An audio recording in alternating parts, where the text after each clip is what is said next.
My name is Marlena Carrington, and I'm 29 years old. If you'd looked at my life on paper the week everything exploded, it would have seemed boring in the safest, most forgettable way. Mid-level position at a construction firm. One-bedroom apartment on the edge of town. A small, paid-off car with more miles than I'd like to admit. No kids, no roommates. One boyfriend, Mason, who actually asks about my day and listens to the answer instead of checking sports scores over my shoulder. On paper, it all looks fine. But paper doesn't show you the moment your own family decides your grandfather's legacy is community property. Paper doesn't show the slow, sour realization that the people who raised you don't see you as a daughter anymore. They see you as a walking access code. Before we get into how ugly it got, please like, share, and subscribe if you want to hear more real stories like this. Stories people call dramatic, until they're the ones staring at bank statements and legal documents with their hands shaking. My grandfather, Robert Big Bob Calloway, wasn't just the man who slipped me $5 bills for ice cream when I was little. He was the one who raised me once my dad died. He was the reason I believed in hard work, in keeping your word, in building something that lasts longer than people's moods. He started Callaway Construction with nothing but a beat-up Ford pickup and a handshake loan from his neighbor. By the time I was born, it was the biggest construction company in 3 counties. While my sister Emma begged for designer handbags and my younger brother James disappeared into video games, I asked to visit the job sites. I loved everything about them. The smell of sawdust, the clang of metal, the way Grandpa's voice carried over the noise when he walked the crews. When I was 12, he handed me my first calculator and a stack of invoices and said, "Let's see how your brain handles numbers instead of dolls, Marlena." I was hooked. He let me sit in on budget meetings, explained profit margins, and taught me why one bad decision on a blueprint could cost you 6 months and 6 figures. While Mom, Linda, was at the country club and Emma was at the mall, I was in a hard hat, learning what it meant to build something real. So when Grandpa died, it wasn't just grief that crushed me. It was fear. Fear of what my family would do when they realized the one person who had ever told them no was gone. The will reading was 2 weeks after the funeral, in a mahogany-paneled conference room that smelled like old money and fresh coffee. Mom wore black Chanel and oversized sunglasses like she was auditioning for a soap opera. Emma sniffled delicately through the preliminaries. James hunched in his chair, hands clasped like he was bracing for a pop quiz he hadn't studied for. My stepfather, Rick, sat at the end of the table, looking like he'd already mentally spent whatever money was coming. The attorney, Mr. Harrison, cleared his throat and read through the formalities. Minor gifts to charity, a scholarship fund for trade school students, a small pension for Grandpa's longtime foreman. Then came the part that cracked my life open. To my granddaughter, Marlena Elise Carrington, Harrison read, I leave the remainder of my estate, including all shares in Callaway Construction, my investment accounts, real estate holdings, and personal effects. The room went so quiet I could hear the wall clock ticking. For a heartbeat, I thought I'd misheard. Then I felt it, a physical jolt, just before the outrage started. "This is a mistake," Mom sputtered, shoving her sunglasses up onto her head. "He must have been confused. Read it again." "I've read it several times, Mrs. Calloway," Harrison said, voice calm and professional. "Your father was very explicit." Emma gasped like someone had slapped her. "He loved all of us equally. He wouldn't play favorites like that." James said nothing. He just stared at his hands like they might disappear if he blinked too hard. "This can't be happening," Mom whispered. But it was. In the space of a paragraph, I went from the granddaughter who helped him with numbers to sole heir of everything Robert Calloway had built from a lifetime of early mornings and busted knuckles. What nobody in that room understood was that I didn't feel lucky. I felt like I'd been handed a bomb with a sticky note that said, "Don't drop this." Later in the parking lot, Mom cornered me before I could get into my car. The dark tint of her sunglasses couldn't hide the calculation in her eyes. "Just sign it all over to me, honey," she cooed, the fake sweetness in her voice like syrup over broken glass. "I'll divide everything fairly. I'll make sure everyone's taken care of. That's what your grandfather would have wanted." I didn't answer right away. Not because I was unsure, but because I knew whatever I said next would start something I couldn't undo. "I need time to process this," I said carefully. Her smile thinned. "This isn't just yours, Marlena. It's family money. Family legacy." "That's not what Grandpa decided." For a second, something ugly flashed across her face, then vanished. "He wasn't thinking clearly," she hissed. "You spent too much time with him, filled his head with ideas. But I knew the truth. 6 months before he died, I'd sat in Grandpa's home office while he updated his will, lucid, sharp, and more tired than I'd ever seen him. He'd looked me straight in the eye and said, "They're going to hate this decision, but I built this for someone who understands what it cost me. That person isn't your mother." It hadn't felt like a compliment. It felt like a weight, a responsibility. That night, my phone started buzzing like a hornet's nest. First, Emma, please don't let this tear our family apart. We're still sisters. Then, Mom, you'll understand when you have children of your own. Family comes first. Then James at 2:17 a.m. Why? By morning, my voicemail was full of messages from Mom's church friends, women who hadn't said my name since high school graduation. "Marlena, I'm just heartbroken. Your mother raised you better than this." Such a disappointment. That word kept coming up, disappointment. No one asked what Grandpa had actually taught me or why he might have trusted me with everything. In their minds, I'd stolen something from them. In reality, I'd just inherited the mess he'd spent years trying to control.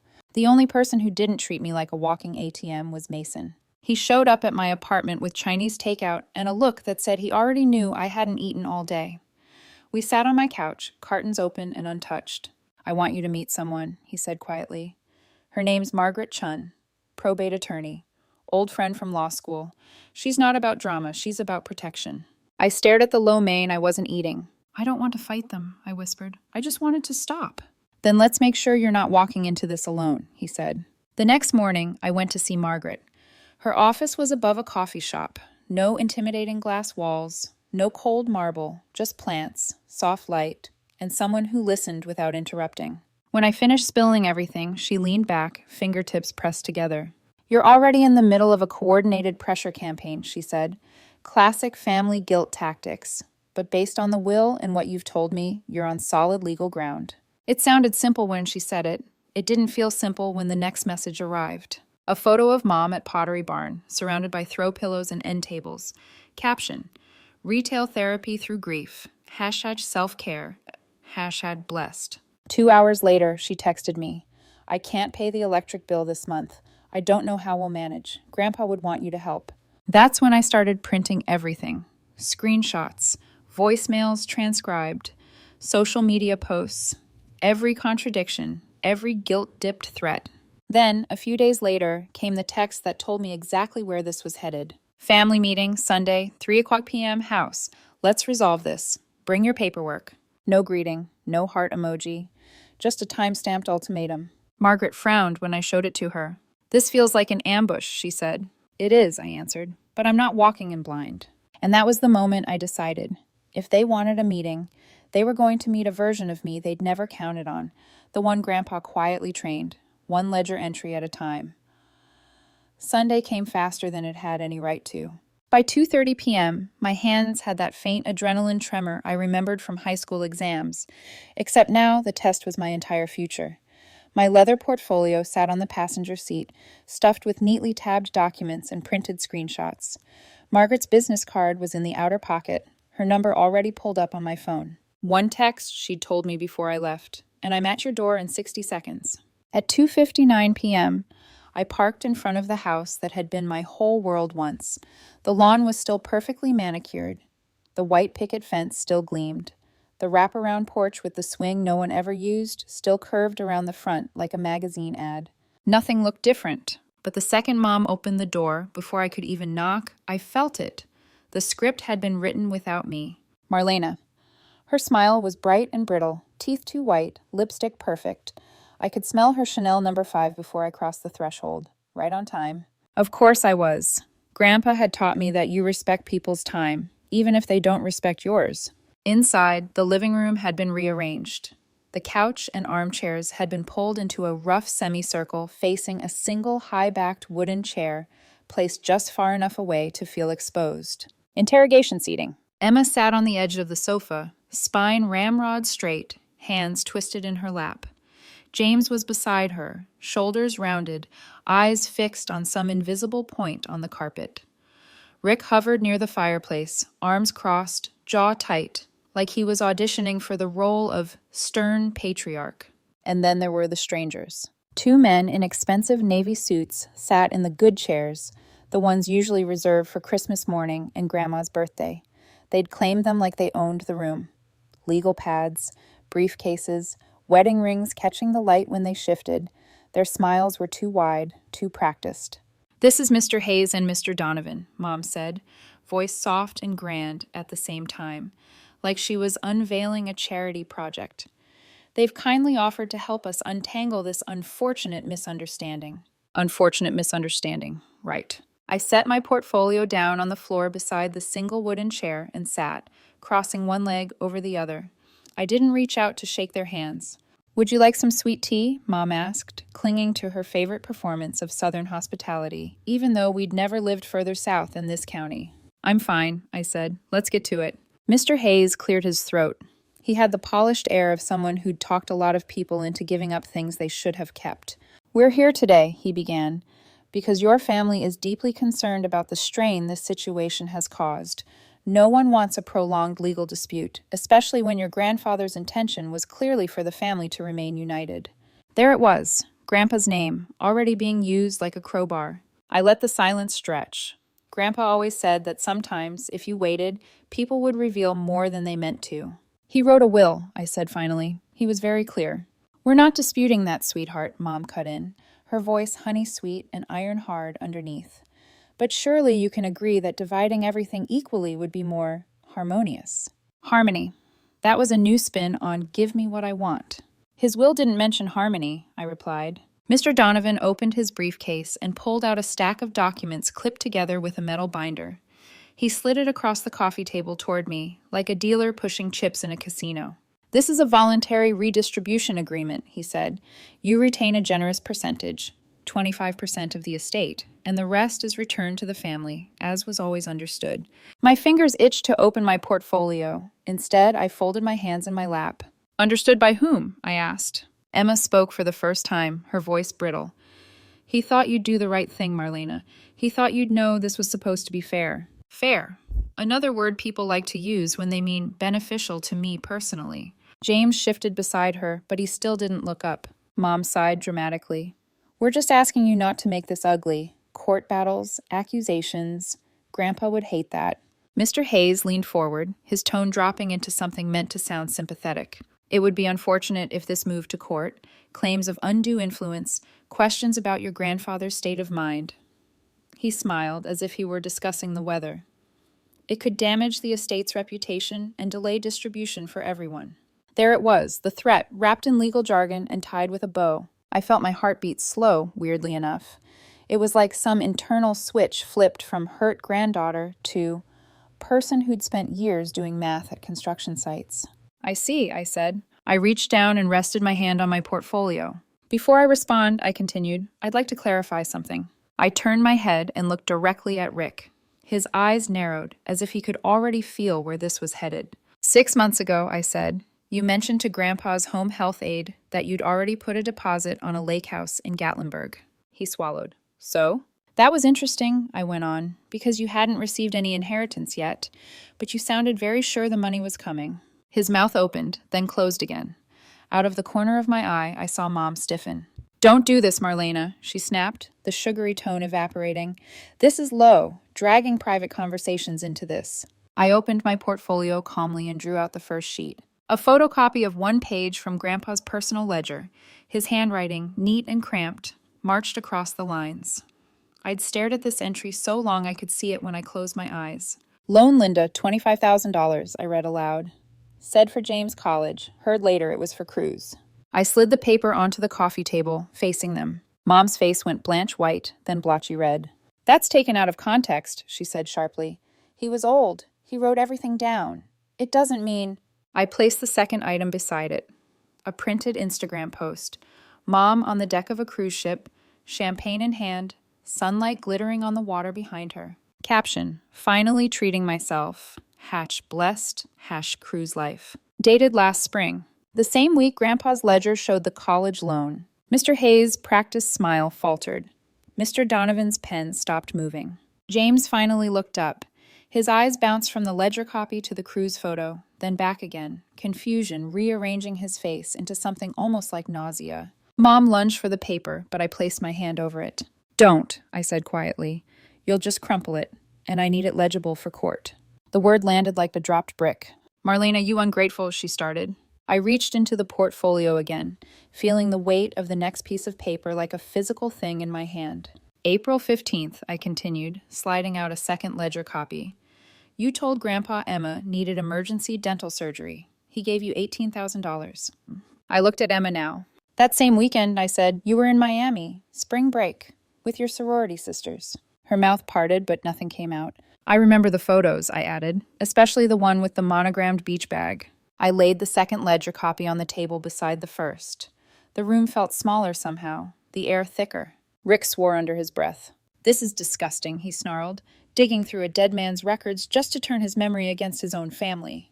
He kept records, I said, meeting his gaze, because he knew this day would come. I reached into the portfolio one more time and pulled out the sealed envelope. The paper was a little worn at the corners. Grandpa's handwriting on the front was unmistakable. For Marlena, if they come for it. I didn't open it. I didn't have to. Just setting it on the table between us changed the air. The two men in suits exchanged a look. For the first time since I'd walked in, I saw doubt in their eyes. Hayes tugged lightly at his tie. Donovan's foot started bouncing, just enough to betray him. Miss Carrington, Hayes said slowly, we were told this would be a cooperative discussion. It was never going to be that, I replied. I sat back in the wooden chair, feeling the grooves of the carved backrest against my shoulder blades, and realized something quietly earth-shaking. For the first time in my life, I wasn't the one on defense in this house. I was the one holding the receipts, and I hadn't even pressed play on the best part yet. The room had gone so silent I could hear the faint tick of the thermostat on the wall. The two consultants shifted like men who'd realized they'd walked into the wrong meeting, but were too proud to admit it. Mom steadied herself first. She always did. Her spine straightened, her chin lifted. Her voice, when it came, was a trembling attempt at regaining control. Marlena, this is cruel. Your grandfather would be disgusted with what you're doing. I tilted my head slightly. You mean documenting facts? Or refusing to sign my future away? She flinched. Not visibly, but I knew her tells. The tiny twitch of her left eyebrow. The way her right thumb pressed into her palm. The way she glanced at Rick like he might telepathically fix this. But Rick wasn't looking at her.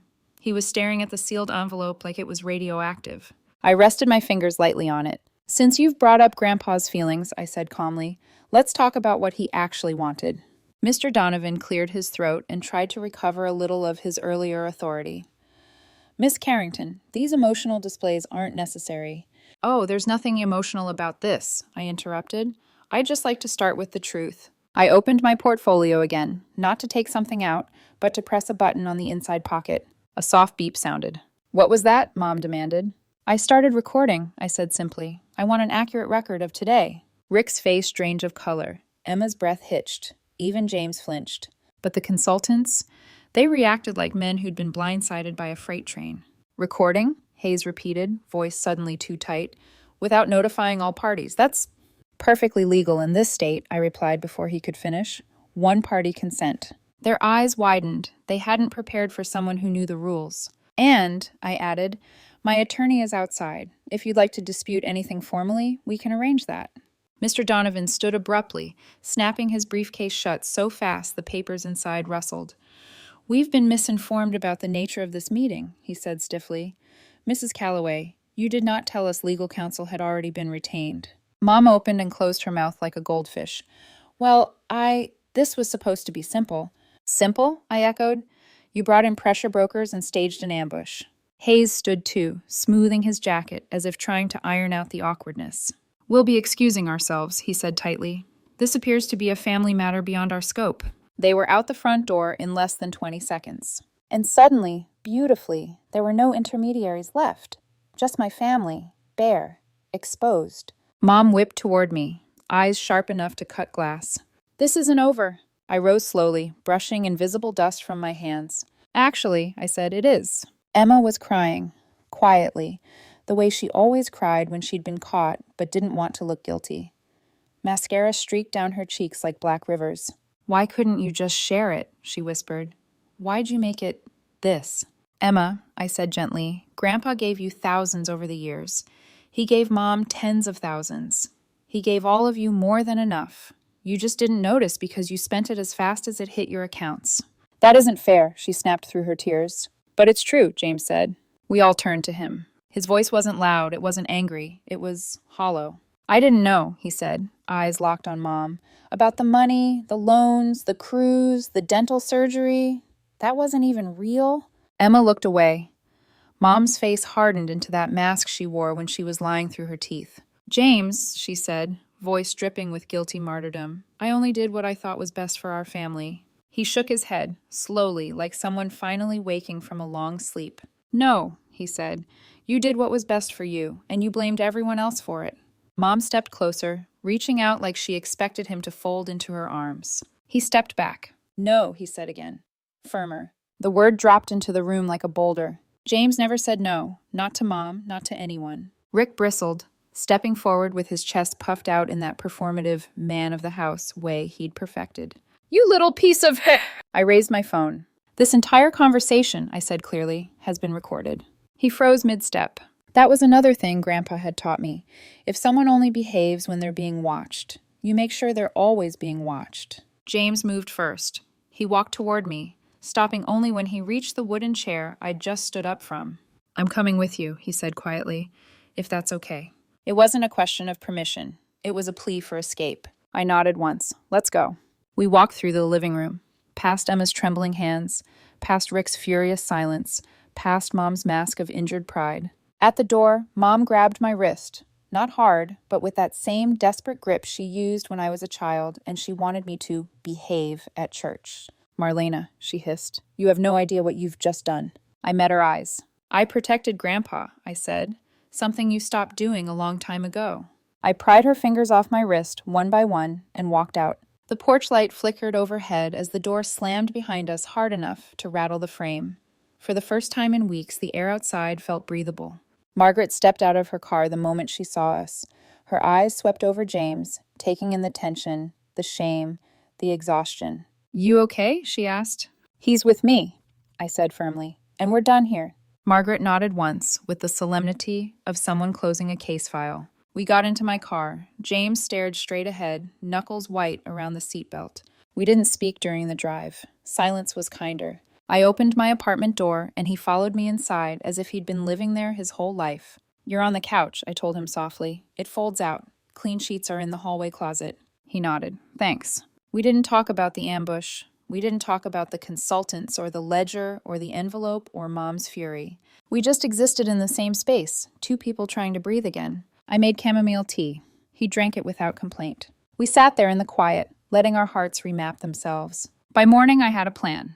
And for the first time since Grandpa died, it felt like the ground beneath me was solid. By sunrise, the quiet in my apartment felt different. Not tense, not heavy, not waiting for the next explosion. It felt steady. I found James exactly where I'd left him, on the pull-out couch, sitting upright, staring at one of Grandpa's old construction magazines I kept on my bookshelf. His eyes weren't red anymore. They looked clearer, clear enough to show everything he had finally allowed himself to see. You slept at all? I asked softly. He shook his head. Didn't feel right. I nodded. I understood that feeling too well. When your whole world shifts overnight, sleep feels like something you have to relearn. I'm going out for a bit, I said. You can stay here, eat whatever you want. Lock the door behind me. He looked up for the first time that morning. Are you going to see the house? Yeah. He nodded, like he already knew that was the only place I could go next. Grandpa's house sat at the end of a quiet cul-de-sac, still and unchanged. But this time, when I unlocked the door, the air rushed out like it recognized me. I stepped inside, letting the old, familiar scent wash over me. Coffee, cedar, machine oil, the faint trace of aftershave that clung to his jackets long after he was gone. Dust motes floated lazily through beams of morning sun, drifting like tiny ghosts. I walked straight to his home office, my favorite room since I was 10. The chair behind his desk still held the indentation of his body, as though he'd only stepped away for a minute. His reading glasses lay folded on top of the trade magazine he'd been halfway through. His mug still had the faint brown ring of old coffee in the bottom. And in the center of the desk sat the leather-bound journal. The journal I had skimmed, the journal I had referenced, the journal I had weaponized. But now I needed to read it. I sat in his chair, the one I used to stand next to, too short to look over the desk without rising on my toes. I ran my hand over the smooth cover before opening it. His handwriting filled the pages in clean, neat strokes. Dates, names, amounts, explanations. His thoughts, private, meticulous, painfully honest, spilled across the pages. I turned each page slowly. This wasn't just record keeping. It was the diary of a man who had spent his last years watching the people he loved take advantage of him while he pretended not to see it. Halfway through, I found a note scrawled in the margin, written in one of his rare moments of frustration. Linda has never learned restraint. Emma has never learned responsibility. James, my sweet boy, I fear he will never learn to say no. My throat tightened. He'd known. He'd seen all of it. And he'd carried the weight quietly, alone. I turned to the final quarter of the journal and found the passage that made my breath catch. Marlena has what Linda never learned, restraint and clarity. If she chooses to lead this business, it may survive me. If she chooses to love it, it may outlive us both. My eyes blurred. I closed the journal gently, pressing my palm against the cover like I could somehow reach through it. He hadn't left me everything out of favoritism, or bitterness, or punishment. He had chosen me because he trusted me not to burn it down. I stayed in his office for hours, breathing, remembering, grounding myself in the quiet strength he taught me. When I finally stood, I felt older, steadier, ready. That afternoon, I met Margaret at a small cafe, sliding the journal across the table gently, like it was made of glass. She opened it, scanning the notes, her lawyer's mind analyzing every line. "This is powerful," she murmured. "It's proof," I said. "It's also clarity," she replied, "and it locks down any possibility of contest. I'll file it as supplementary evidence with the probate court. After this, there's no loophole left for your mother to squeeze through." Relief passed through me like warm water. "And James?" she asked. I pulled out another folder, the paperwork she had helped me draft, an educational trust, controlled by me, income-based, not indulgence-based, money for tuition, books, housing during school, no access for anyone else, and no ability to leverage or drain it. "This is clean," Margaret said. "Fair, protective, and generous." "Grandpa would want this for him," I said softly. We filed it all, and for the first time since the funeral, I felt like I had taken a step forward, instead of just bracing against impact. When I got home, James was sitting on the couch, flipping through Grandpa's construction magazine more thoughtfully than before. He looked up when I walked in. "You know," I said, leaning against the doorframe, "Grandpa always wanted to expand into sustainable construction. Solar, recycled concrete, energy-efficient materials, but the board wouldn't move fast enough." James nodded slowly. I remember him talking about that at Sunday dinners. Something hopeful flickered in his gaze. "James," I said, heart steady, "what would you say to an internship?" His eyes widened. "Real responsibilities," I clarified. "Real learning. No shortcuts, no favoritism. Work, effort, growth." He stood up almost too quickly. "Are you serious?" "Completely." A slow, genuine smile spread across his face, one I hadn't seen since we were teenagers. "I'd really like that," he said. And for the first time in months, maybe years, I felt the kind of warmth that wasn't tied to guilt or obligation. We clinked our mismatched mugs of lukewarm tea. A silent agreement. A new start. 1 year later. The grand reopening of Callaway Construction didn't happen with fanfare. No ribbon cuttings, no speeches, no staged photos. Just a new sign, a redesigned business plan, and a foundation that no longer buckled under family greed. James now runs our sustainability division while finishing his engineering degree part-time. He's steady, focused, humble. He's becoming the man Grandpa always wanted him to be. Emma reaches out sometimes. Small things. A holiday card, a photo, a message saying she's working on herself. I don't slam the door, but I don't open it wide either. Healing is a process. Forgiveness is a slow river. And Mom? 6 months ago, she moved to Florida, chasing a new opportunity that probably involves someone else's wallet. That's fine. Some people never learn. Some lessons aren't mine to teach. Some inheritances come in dollars. Others come in scars, boundaries, and the strength to stand alone when standing together means losing yourself. Grandpa didn't leave me an empire because he loved me more. He left it to me because he trusted me not to let it collapse. In the last page of his journal, he wrote, "Marlena won't always be loved for doing what's right, but she'll sleep at night." He was right.